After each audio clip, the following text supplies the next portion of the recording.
Pastors are next. Gotta be Bella. Go Bella! Go Bella!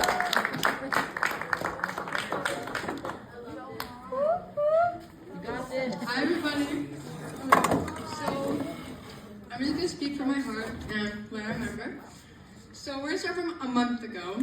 So a month ago I started picking up my Bible more often, and I was worshiping in my bedroom and everything and reading my Bible.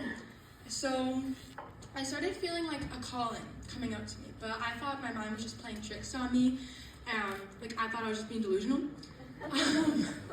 But when I went to Overflow, I felt a big calling and taking a next step into ministry.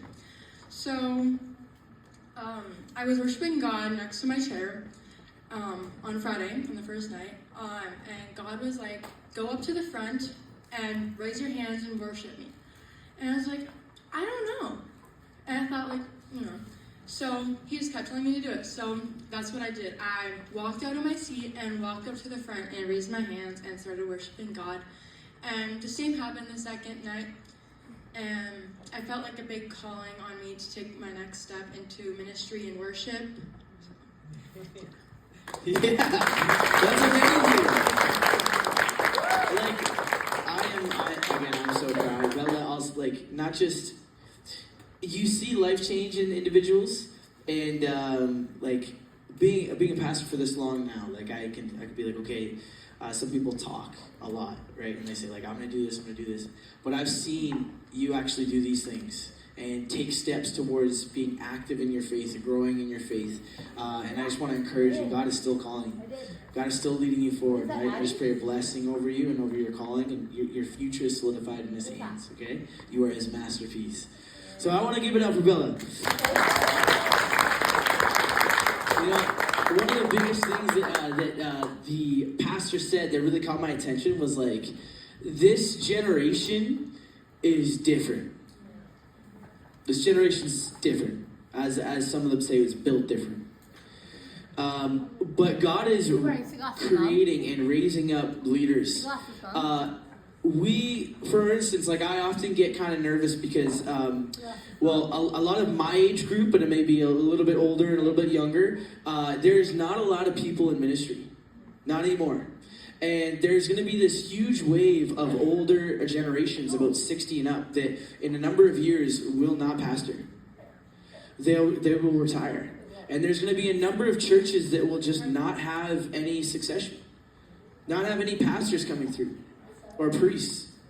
And that kind of got me discouraged, right? Because I'm like, okay, what's going to happen, right? But God. Yeah. But God.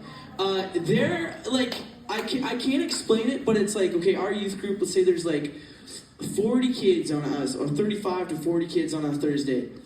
Like, 10% more, like 20% of these students are like, I feel called to ministry. I'm like, we are such a small group in this place of 1,000 people just at this one location, and there's 1,000 in another one, 1,000 in another. But it's God's just saying, hey, like I'm actually raising up young leaders. And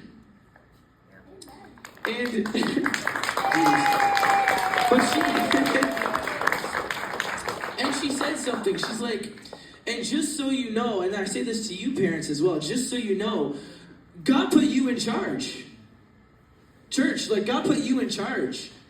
Like there is a rising up of leaders, and He said, you know what, I want you to be in this church. I want you to develop these young people. I want you to teach them, to guide them, to mentor them. This is such a crucial time in history, I believe, in this culture. And He has allowed us to be a part of this, to develop these young people. And He's just raising up so many. And so it's like, I just pray that we as people of faith would open our eyes to what God is doing in young people's lives. I mean, they're more spiritually open than ever before. This is such a pivotal time. And I'm just so thankful. She shared something to the pastors and to the leaders, and I in turn share that with you tonight. So, yeah. That's so good. I think something that I've noticed too is like, I don't know who has like TikTok or anything, but more recently there has been, I forget the statistics, so I'm not going to try to butcher it, but like the statistic of people that are going to church for the first time in 2025 is like drastically higher than like any year in the past. Oh, I don't even know how many years. It was like decades and decades. And so like you're seeing, I don't know, like if I'm ever like scrolling or something, all of these things are popping up on my feed. So I went to church for the first time today. I grew up in an atheist household and I'm going to church for the first time. And it's like so cool because you hear about it, and also like these people are all different ages that these videos are. So not to like discount, like if you're 80 years old, you can still go to church for the first time. You can still pray for the first time. But it's just like so cool because we're actually seeing it, and we're seeing it right here.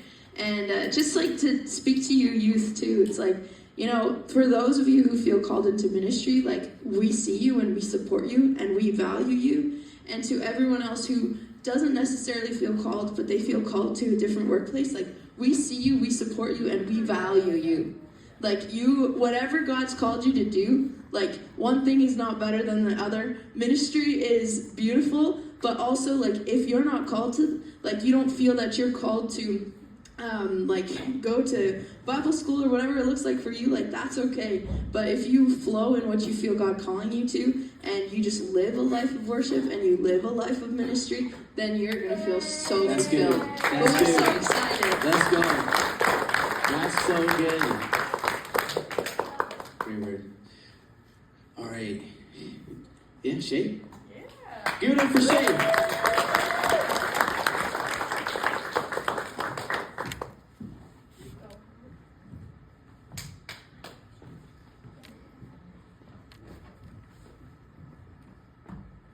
Okay, so my favorite part about Overflow was worship and the pastor speaking. God spoke to me by showing me that I'm in His presence and that He has been there for me in every aspect and during every part of my life. Overflow changed me so much. It made me come even closer to God, and that I was able to see how much God could change me and the life around me to be a better person. By being filled with God's love and grace and showing God's blessing is greater than our own.